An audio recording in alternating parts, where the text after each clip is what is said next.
আসসালামু আলাইকুম। দর্শক, সন্ধ্যা 10টার বাতারি রিপোর্টে আপনাদের স্বাগতম। প্রথমে বিস্তারিত, তারপর শিরোনাম। আচ্ছা, এবারে বিএনপি নয়, জামায়াত নয়, আগামীতে দেশ চালাবে প্রিন্স মামুনের মা লায়লা। জানা গেল ওই সুদর্শন মহিলার মানবতা এতই বড় যে 30টা পুরুষকে ভালোবেসেও বলেনি তার সেট মেমোরি। গত রাত 12টায় পোস্ট করলেন, বর্তমানে আমি সিঙ্গেল, কেউ আমায় বিয়ে করে করে নাও মিঙ্গেল। এভাবে বেকার দৌড়ে দৌড়ে নিজের জামা বানানোর কারণে সামনে প্রধানমন্ত্রী হবে এই সুদর্শন মহিলা, অর্থাৎ আমাদের লাইলা। দেশে আবারও আন্দোলনের গণজোয়ার। আচ্ছা। এবার ইলেকশনে চিত্রনায়িকা মাহিয়া মাহি নির্বাচন করবে না বলে আন্দোলনে নেমে গেলেন যুবক ছেলেরা।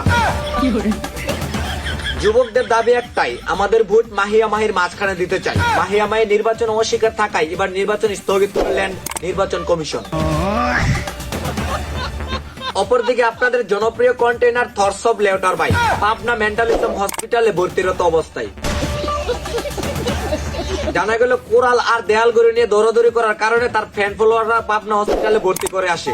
এই শুনে গারব্যাঙ্কা দিলে পাগল হয়ে গেছে। বিস্তারিত তথ্য গারব্যাঙ্কা প্রতিবন্ধী রিপোর্টে। ঠিক আছে। তোর সব বিলাল হয়ে বলে পাগলা হয়ে গেছে, পাগলা হয়ে ভাবনা চলে গেছে।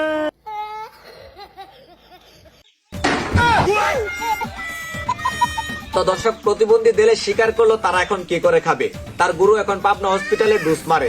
তাদের এই ঘটনা দেখে আমি বলি, যা এখন গিয়ে গোয়া মারা দিয়া খা।